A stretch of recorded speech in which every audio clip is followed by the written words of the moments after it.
Memang konstitusi Kiai harus gitu lah tamuddanna ainaika. Kenal orang lebih tinggi itu kan resiko. Misalnya saya Kiai Deso, mungkin punya carry tua sudah seneng, punya kijang tua sudah seneng. Gara-gara kenal Pak Wahid naik Camry, waduh kok saya kalah itu. Kenal orang itu kan resiko. Mungkin dosen-dosen sini kalau kenal saya di Rembang juga resiko. Di sini gak ada cium tangan, melihat saya dosen, wah gak enak jadi dosen. Jadi memang harus dibatasin. Sekiranya mungkin orang terus, karena latamud dan nanawa ainaika ilham. Kamu jangan sering melihat orang lain yang mungkin secara lahir dapat nikmat yang lebih tinggi timbang Anda. Kalau kamu gak bisa ngelola hati Anda bisa hasut, Anda bisa dengki. Paling tidak Anda bisa ada syukur. Saya itu sering didolani pejabat. Juga sering melihat pejabat di TV-TV. Naik mobil aja ada yang naikkan. Bahkan kalau wudhu itu anduk aja ada yang bawa. Itu kalau yang nggak kuat, wih naik jadi pejabat. Ya makanya terus konstitusi Kiai itu mengatur, sudahlah mata kamu itu kamu batasin. Jangan melihat sesuatu yang potensi ya, potensi menjadikan Anda tidak apa syukur. Jadi saya mohon, ini memang konstitusi saya sebagai Kiai. Jadi saya, tapi di hati saya tetap akrab. Saya doakan semua untuk UI, untuk semua orang Indonesia kita doakan. Kita ingin semuanya tambah baik, tambah baik. Assalamualaikum warahmatullahi wabarakatuh. Sehingga di beberapa riwayat dijelaskan ada orang yang 500 tahun ibadah, nggak pernah maksiat. Ditanya sama Allah, kamu masuk surga karena apa? Karena ibadah saya ya Allah. Ya sudah, surga kamu 500 tahun saja, karena ibadah kamu 500 tahun. Ini cerita umur-umur orang dulu. Ya Allah katanya surga engkau ini selamanya. Ya kalau yang selamanya itu rahmatku, kalau amal kamu terbatas ya surganya sesuai amal kamu ya terbatas. Ya sudah ya Allah, berarti masuk saya surga saya ini karena fadl engkau, karena anugerah engkau. Itu namanya apa? Diroyah. Diroyah itu satu kajian analisis di mana kita percaya riwayat, tapi kemudian punya logika, punya diroyah. Ini penting supaya tauhid kita ini kuat. Jadi dulu ada orang yang sangat cerdas, namanya Jubair bin Mut'im. Dia saking cerdasnya, juga kaya, juga tokoh, dikirim sebagai delegasi pembebasan Asra Badrin, tawanan Badar. Kemudian pas datang ke Masjid Nabawi, Nabi delalah pas baca Wattur wa kitabim mastur. Sampai pada titik Nabi baca Am khuliku min ghairi syai'in am humul khaliqun. Apakah penciptaan yang sedemikian canggih itu dimulai tanpa perwujudan, tanpa sesuatu yang real, yang maujud? Orang itu langsung bersimpuh, matur, ya Rasulullah saya Islam. Kada qalbi yatir, hampir hati saya, otak saya, pikiran saya itu terbang. Karena logika yang dibangun ateisme misalnya, kalau alam raya ini dimulai dari nihilisme, berarti logikanya apa? Al-adamu yakhluqu maujudan. Alam raya ini kan maujud. Maujud itu ada. Kalau yang lebih dulu itu ketiadaan, berarti ketiadaan menjadi sebab kewujudan. Kalau dalam bahasa Arab itu al-adamu yakhluqu maujudan. Sesuatu yang harusnya nggak jadi faktor karena ketiadaan, menjadi faktor sesuatu yang nyata. Itu kan nggak masuk akal. Ya, kalau alam raya ini ada al-adam sing yasbiku maujudan, berarti alam raya ini al-adamu yakhluqu maujudan, suatu yang tidak ada menciptakan yang ada. Dengan logika itu terus kita ngaji, diajari sama guru-guru kita, sifat dasar Allah itu maujud. Wallahu maujudun qadimun. Terus masuk. Yang harus distatuskan pertama dari Allah itu apa? Maujud, wujud. Karena dengan wujud ini layak menjadi penyebab adanya alam raya ini.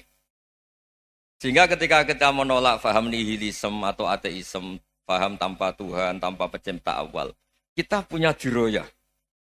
Bahwa tidak mungkin ketiadaan ini menjadi sebab perwujudan alam raya ini. Yaitu amkhuliku min ghairi syai'in. Masa alam raya ini diciptakan tanpa sebab yang nyata, yaitu wajibil wujud.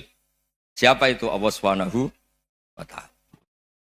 Begitu juga menyangkut sholawat. Orang boleh beda pendapat tentang redaksi sholawat. Ada yang sholli ala Muhammad, ala Sayyidina Muhammad, Nabi Muhammad. Monggo lah masalah redaksi saja. Tapi setelah dianalisis, Nabi itu Pak Rektor, jadi Nabi setelah Nabi Isa saking dihormatinya sampai dituhankan.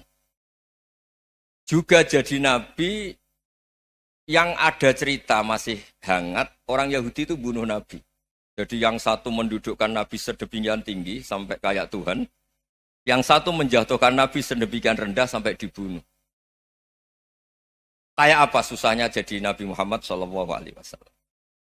Kemudian dengan gampang Hadaddin agama ini bikin syariat yang bernama sholawat.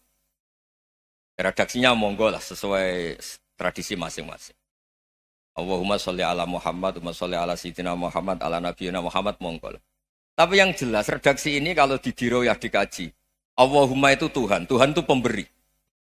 Wa Muhammadun wa in jalla qadruh abdun min ibadi. Muhammad apapun tinggi derajatnya tetap berstatus hamba. Sehingga agama ini terjaga oleh sighatus sholawat. Agama ini terjaga oleh redaksi sholawat.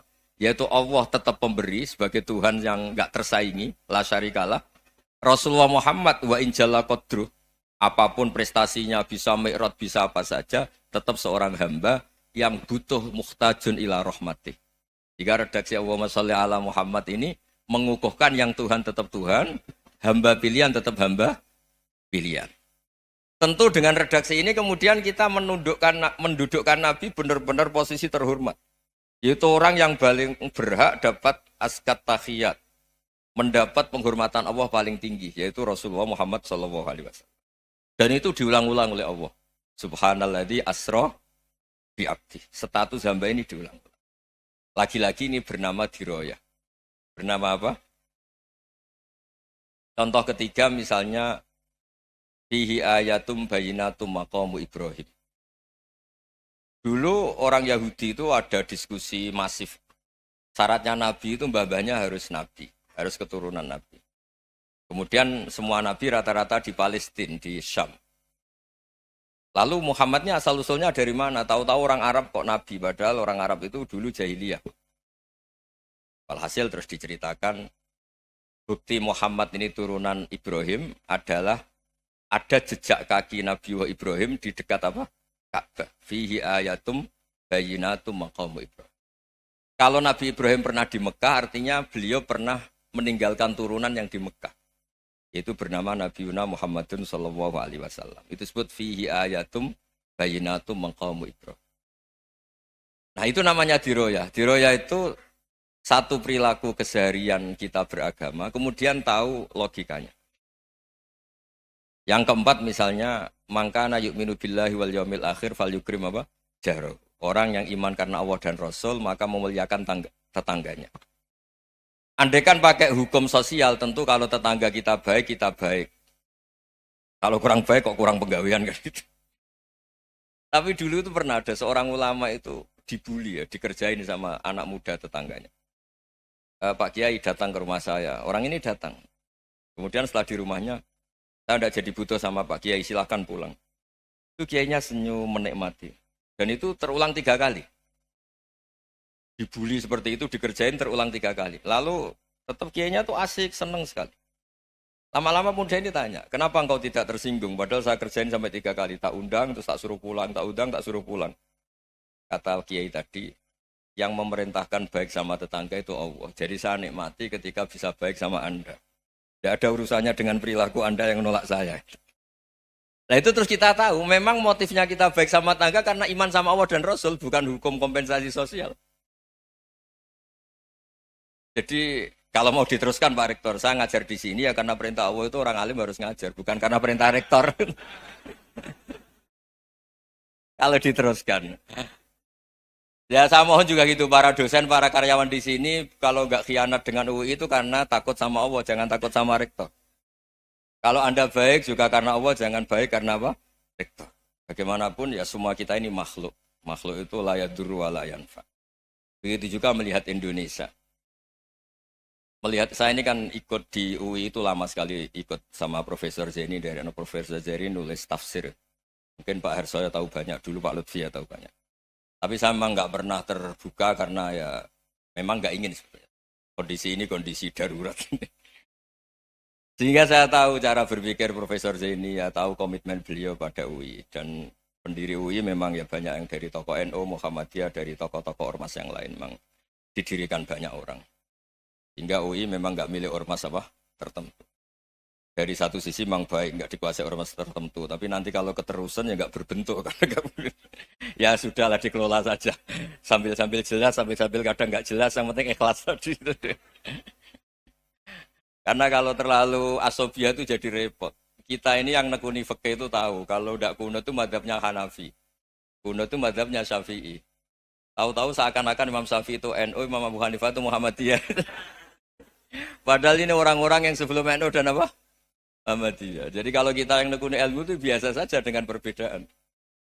Tapi kalau orang-orang yang nggak siap dengan perbedaan itu sampai Allah disifati Ta'ala itu tidak terima. Padahal Ta'ala itu maknanya Maha Luhur, yang Maha Agung. Jadi ada seorang kiai kebetulan pidato pertama Pak Rektor. Assalamualaikum warahmatullahi ta'ala wabarakatuh. Di mubalik kedua ini nggak terima karena itu dianggap bid'ah ada ta'ala. Hanya dia bilang Assalamualaikum warahmatullahi ta'ala wabarakatuh. Itu saking asobiahnya itu Allah ditambahi ta'ala itu tidak terima. Padahal ta'ala itu maknanya Maha Agung. Nah itu kan jadi repot kalau asobia gitu. Kalau kita ngadepi perbedaan itu biasa saja. Karena kita mungkin bacanya banyak, lihat hal-hal seperti itu ya biasa saja. Karena dulu itu perbedaan itu urusan sudut pandang. Ya saya ulang lagi, perbedaan itu sudut. Allah yang Tuhan saja sering didebat sama nabi-nabinya. Karena urusan sudut pandang apa? Saya beri contoh ya. Suatu saat Khalilur Rahman Ibrahim itu saatnya meninggal sama Allah, Israel disuruh. Itu Ibrahim saatnya meninggal, ambil nyawanya.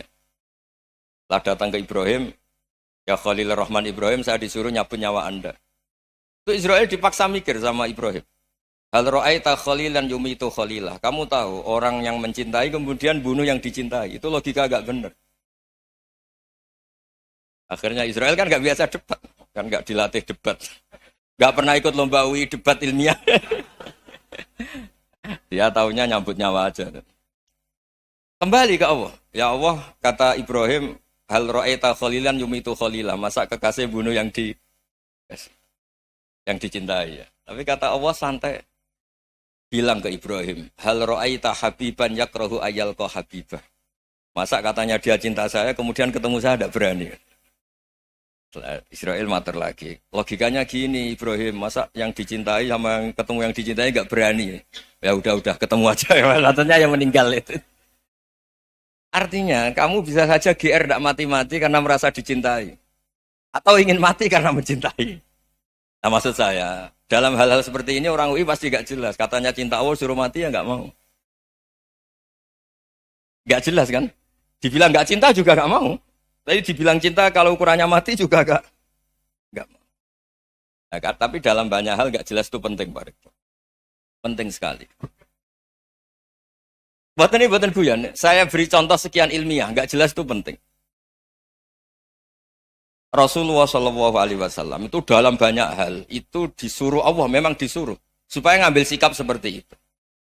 Karena Allah itu punya otoritas penuh untuk bikin orang itu baik atau enggak baik.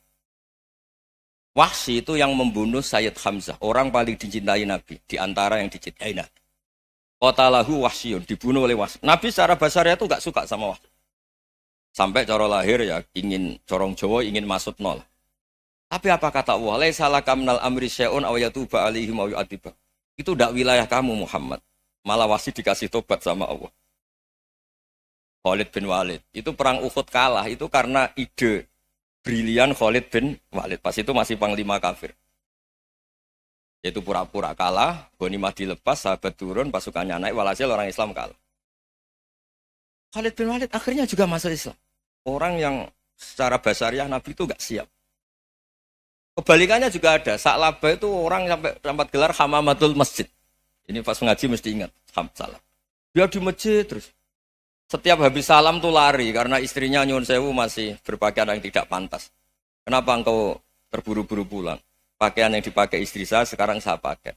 Ya pakaian sarung itu kayak Pak Rektor kan fleksibel. Ini khusus mau Ramadan, tidak akan sarungan terus, gak usah khawatir.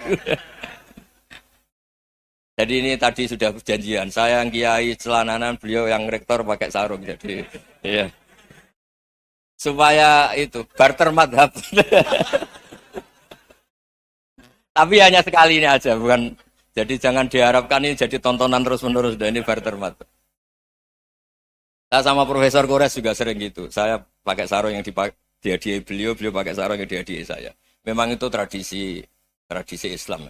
Tahadau tahabu, kamu saling memberi hadiah maka kamu saling mencintai. Bukan riswah, bukan riswah.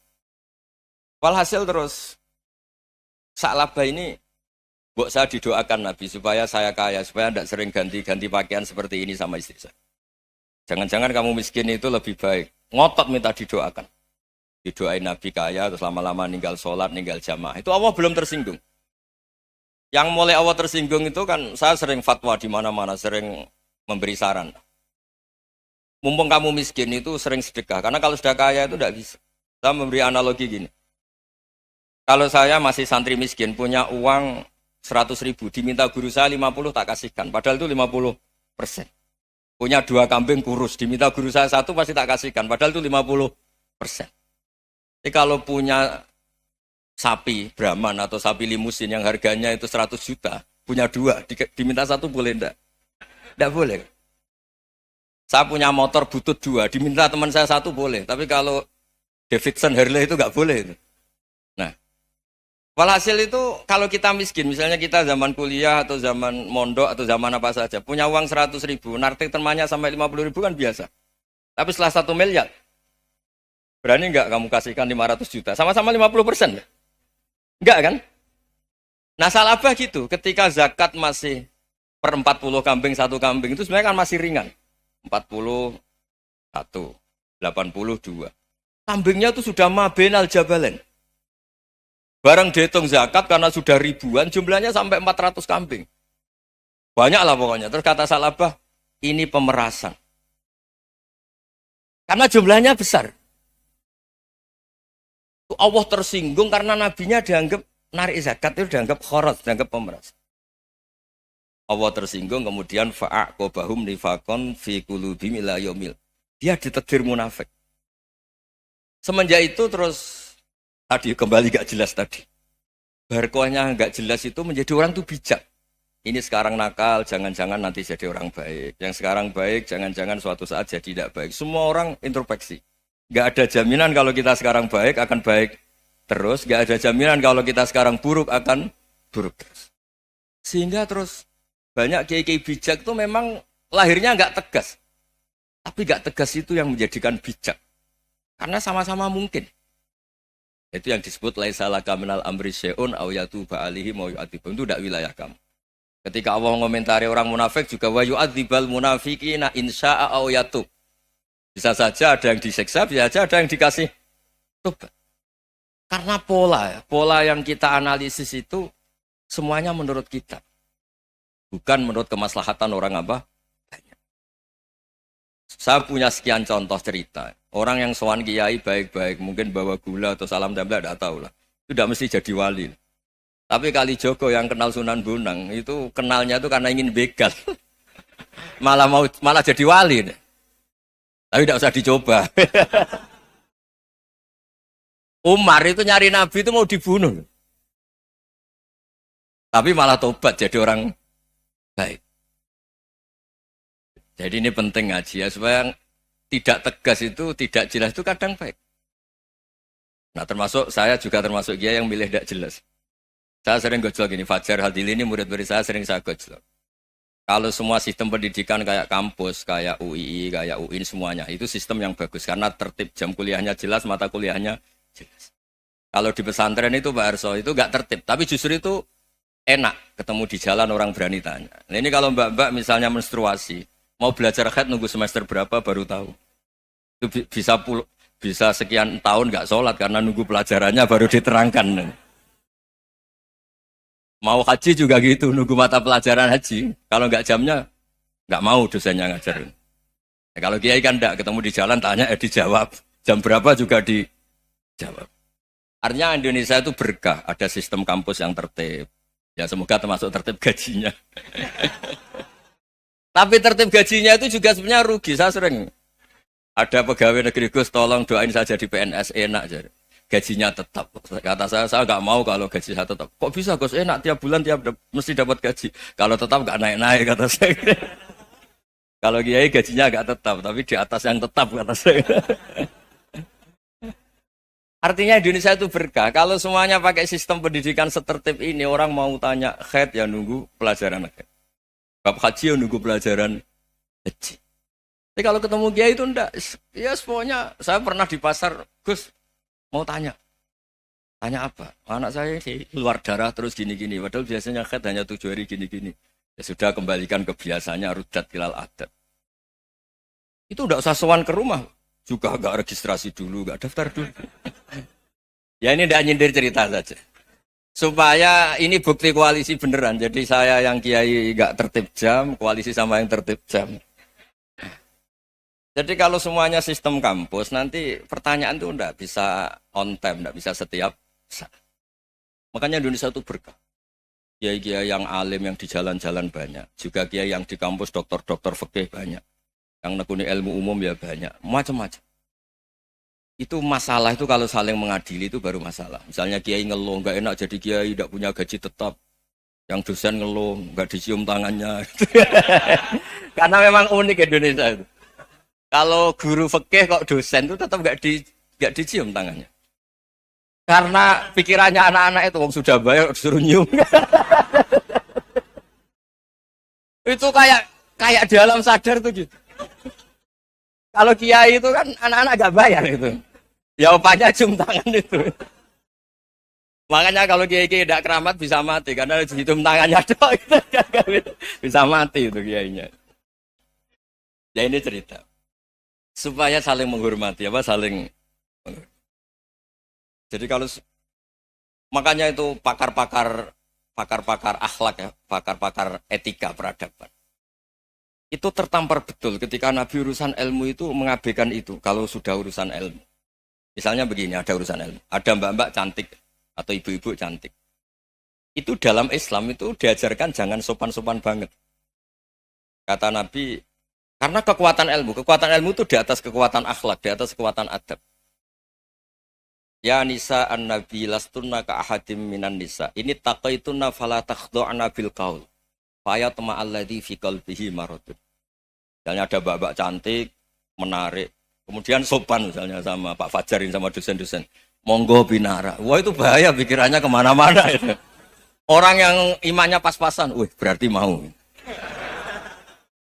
Maksud saya kalau cantik, menarik ketemu di jalan, biarin aja dosennya. Mau kemana biarin aja. Gak usah dihormatin. Kalau dihormatin, Pak mau kemana saderen bisa bahaya. Nah, biarin aja. Kalau tanya, Dek ini alamatnya mana? Cari sendiri Pak. Karena hanya dengan cara itu, si Pak dosen ini gak kepikiran. Gak ada orang suka, orang kedus itu gak akan. Tinggal sudah cantik, sopan. Wah bisa pikirannya macam-macam. Itu ilmu. Fala takhdu'na bil qaul. Kamu jangan terlalu lirih kalau ngomong. Fayat ma'alladhi fi qalbi maradun. Orang yang pikirannya masih kotor, pasti berpikir yang negatif. Anda mungkin demi sopan sama dosen Anda. Tapi sejauh mana dosen Anda juga berpikir positif. Itu kan uji iman sama uji nyali. Nah, sama pejabat yang sopan sama kiai mungkin punya Alphard, punya Robicon, punya terus bawa uang banyak. Terus sama kiai cium tangan hormat. Jangan-jangan kiainya yang pikirannya macam-macam. Ini berarti bisa jadi muhibbin potensial misalnya. Nah, saya ini termasuk kiai yang pengagum ilmu. Sehingga saya sama orang yang medit, yang kikir sama saya itu saya senangnya bukan main. Kenapa? Karena kalau orang medit itu gak berhak nuntut. Tapi kalau orang lomo 1 juta minta surga, 2 juta ya minta apa? Surga. Gus, salam template. 200.000 aja kadang minta surga. Tapi kalau yang kikir-kikir ya sudah salaman tok sudah. Gak minta apa-apa. Kan dia tahu diri, gak bayar kok minta. Maksud saya, Islam itu luas. Dinikmati saja, Pak. Dinikmati saja. Nah itu diroya, maksudnya itu diroya. Diroya itu, kamu tahu aturan Islam itu kamu harus yakin khairihi wa syarrihi minallah. Semua itu ujian, tapi kemudian dikaji. Makanya saya ini termasuk pengagum Imam Syafi'i. Imam Syafi'i itu dikasih tahu. Ada orang yang di depan engkau cium tangan hormat, itu di luar ngomong-ngomong. Ngata-ngatain Anda. Imam Syafi'i tertawa-tawa, sowan bang. Ada ini dikata-katain di luar kok. Kok tidak kamu anggap munafik malah tertawa. Berarti saya wibawa. Di depan saya nggak berani. Dianggap penting saja. dibilangin, sebagian orang kampung sini nggak suka sama engkau. Baguslah, nggak akan pinjem uang sama saya. Di mana-mana orang pinjem minta tolong tuh karena seneng. Kalau benci kan enggak. Intinya dianggap enteng saja. Yang terjadi di dunia itu semuanya dianggap enteng saja. Man asa ilaika fakot atlakoka. Yang berburuk sama kamu itu membebaskan kamu. Coba kalau akrab, titip. Ya misalnya akrab sama Pak Fajar. Bilangkan ke Pak Rektor, sangkap tuh jadi guru tetap atau apa, kan ribet. Kalau tidak cocok kan nggak minta apa-apa. Makanya hati-hati Pak Rektor sama yang akrab-akrab itu. Itu dulu saya juga nggak paham. Di antara wasiat Bapak yang sering diulang-ulang tuh itu. Suatu saat kamu jadi kiai, ngelola orang nggak seneng tuh gampang. Sudah, situ orang lain. Tapi kalau ngelola orang nggak orang seneng tuh repot. Mintanya aneh-aneh. 100.000 aja minta surga. Hanya teman tenis saja minta naik jabatan. Intinya itu ya sudahlah dikelola. Yang seneng ya berkah, mungkin teman berjuang, teman diskusi. Yang nggak seneng ya berkah, karena ini tidak minta macam-macam, tidak seneng.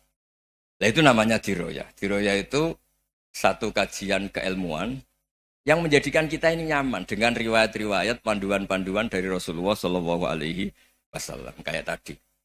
Kenapa sih tentang baik sama tetangga, baik sama tamu? Hitung-hitungannya itu mangkana yu'minu billahi wal yaumil. Saya pernah dicium sama orang miskin yang akut, miskin betul. Itu tak ajarin, Anda ini lebih hebat ketimbang orang-orang kaya. Misalnya gini, misalnya ada komunitas rektor atau kiai besar. Saya ini kata orang banyak termasuk kiai besar. Mungkin kalau pinjam uang itu karena mau beli mobil, aksesoris mobil, karena kita kiai top atau rektor atau orang-orang top. Kalau sesama orang miskin itu pinjem-pinjemannya itu urusan beras, itu urusan nyawa. Keren mana? Nyelamatkan nyawa sama aksesoris mobil. Nyawa. Jadi pahala kamu pasti lebih besar itu. Itu senengnya jadi orang miskin terus keterusan sampai sekarang. Itu. Lo coba kalau menteri sama menteri, rektor sama rektor, kira-kira pinjamannya apa Pak Arso? Kan kalau mau beli mobil atau mau umroh VIP, pokoknya yang keren-keren. Kalau orang miskin pinjam karena apa? Makan kan? Beras kan? Makanya kalau yang sedang miskin monggo lah, kalau ingin teruskan. Maksud saya Islam itu seenak itu. Islam itu segampang itu. Sudahlah yang sedang miskin ya keren. Karena sekali sosial itu urusannya apa? Nyawa. Tapi kalau miskin semua ya Indonesia bisa tutup kan. Ya sudah yang kaya-kaya itu saya menyelamatkan Indonesia karena bayar pajak yang menjadikan Indonesia berjalan. Tapi ya dipakai yang benar. Nah, begitu seterusnya. Ada kiai miskin cerita ke kita. Gus, enak jenengan alim, terus punya santri banyak, bisa ngajar di mana-mana. Saya bilang, hebat kamu. Dia hidup di daerah tertinggal. Itu yang diajarkan kan hanya tauhid. Kan nggak mungkin desa tertinggal baca fikih perbandingan madhab. Kan nggak mungkin. Kalau yang kayak Pak Fajar, Pak Sadali kan nggak mungkin. Fikih perbandingan apa? Madhab. Menyorot madhab dunia. Kayak engke-engke itu kan nggak mungkin. Tapi pertanyaannya, yang menyelamatkan masuk surga itu tauhid apa perbandingan madhab? Tauhid. Ini hanya mengajarkan fardu kifayah, sunat-sunat. Ini Anda mengajarkan fardu ain. Surganya dulu kamu. Oh terus senangnya jadi kayak gitu. Karena yang diajarkan apa? Tauhid. Sementara kita yang gaya-gaya ini, ajarkan perbandingan apa? Madhab, studi banding ke Al-Azhar kemana-mana. Ini enggak, tauhid. Dari orang nyembah pohon jadi nyembah Allah Ta'ala. Keren enggak? Keren. Jadi terus kiki sama saya senangnya bukan karena tak bela. Tapi ada yang agak kurang ajar, tanya saya. Kalau itu hebat, kenapa Gus gak mau jadi kayak gitu? Waduh. Wah ya repot kalau pertanyaan. Terus tak jawab, kalau saya jadi kayak gitu, kamu ngangsu ilmu dari mana coba? Ya dari jenengan, ya kalau sama gobloknya ada bisa. Ya sudah, Gus aja yang jadi kayak besar. Maksud saya, ya sudahlah kita begini seperti yang saya ajarkan di sini, saya sarankan. Supaya orang itu tahu. Ini namanya diroyah, apa?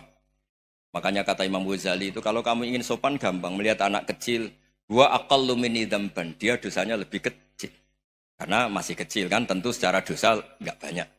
Kalau melihat orang yang tua, wa aktsaru minni ibadatan, dia tentu ibadahnya lebih banyak karena umurnya lebih banyak. Sehingga terus semua orang lain tuh di depan kita itu hebat. Ya semua orang lain sama misalnya Pak, ini rektor, Pak Fathul Wahid rektor. Tanggung jawabnya lebih banyak, berarti pahalanya lebih banyak. Tapi sama, ketika melihat Nyon Sewu, melihat pegawainya yang secara lahir di bawahnya, ini tanggung jawabnya enggak banyak, pasti salahnya juga enggak. Itu yang diajarkan Rasulullah SAW, sehingga enak. Tapi kalau kita melihat orang lain selalu salahnya, itu pecundang. Allah saja tidak seperti itu kan, amal baik ya ada khairan, amal buruk ya ada saron, semuanya dilihat oleh Allah Subhanahu wa Ta'ala. Saya itu punya teman Gus, agak beling, agak seenaknya. Dulu miskin. Wah itu seenaknya betul. Kayak kenal Tuhan sudah. Tak tanya, kenapa kamu seenaknya? 1 bulan tuh labanya bisa 200 juta sampai 500, sampai 1 miliar. Saya itu Gus, setelah duha itu perkembangannya bagus. Duha, sholat duha itu. Saya pernah miskin, kan kata, apa, ingkana rizki fisama, apa? Wa ingkana qalilan, ya kalau fisama fa'anzilhu, terus wa ingkana qalilan fakasirhu, kalau sedikit perbanyak. Ini trennya sudah benar semua. Nah, wa ingkana apa ya, haroman fatohiru, kalau haram yang kau sucikan. Makanya saya seenaknya, kalau qalilan sudah fakasiru, paling trennya yang enggak benar juga fatohiru kata Mas. Dia yakin kalau yang enggak benar-benar sudah disucikan Allah, karena yang lain-lain sudah.